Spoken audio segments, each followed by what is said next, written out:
અને હરીશભાઈની આખી ટીમ એના વિશે વિશેષ લાંબી વાત કરવાનો અવસર નથી, પણ એમ કહેવાય છે કે જ્યારે ગદ્યમાં લાંબી વાત શક્ય ન હોય તો પદ્યમાં એ વાતને તમે બે લીટીમાં કહી શકો, એક શેરમાં કહી શકો. તો એક જ શેરમાં હું તમારી વડોદરાની જે સાહિત્યિક પ્રવૃત્તિ, વડોદરાના કવિઓ બધાને સાથે લઈને ચાલો છો, એના વિશે એક જ શેર મારે કહેવો છે કે હયાત લેકે ચલો કાયનાત લેકે ચલો, हयात लेके चलो कायनात लेके चलो, चलो तो सारे जमाने को साथ लेके चलो.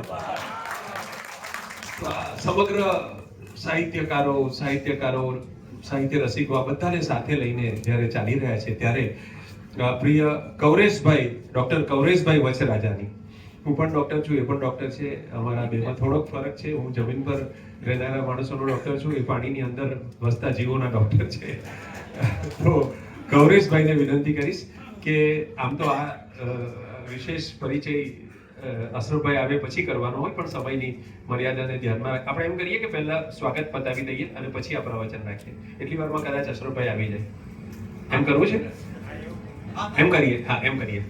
તો હવે કવિ મિત્રોને વિનંતી કરું છું કે આજના જે કવિ મિત્રો છે, વિવેક કાણે સાહેબ, ડોક્ટર વિવેક કાણે સાહેબ સહજની આગેવાનીમાં સૌ કવિ મિત્રો સ્ટેજ પર આવે. ડોક્ટર વિવેક કાણે સહજ, આ પાછા જુદા ડોક્ટર છે. મકરંદભાઈ મુસળે, ભરત ભટ્ટ પવન, ભરત દેસાઈ, ડોક્ટર દીનાબેન શાહ મારા જેવા ડોક્ટર છે, અને કવિતાબેન શાહ. અને સમિતિના જે પ્રાણ જેવા છે એવા બંને મિત્રો હરીશભાઈ શાહ, અને એ બંનેને પણ વિનંતી કરું છું કે મજા. દિનેશભાઈ આપ આવી જશો.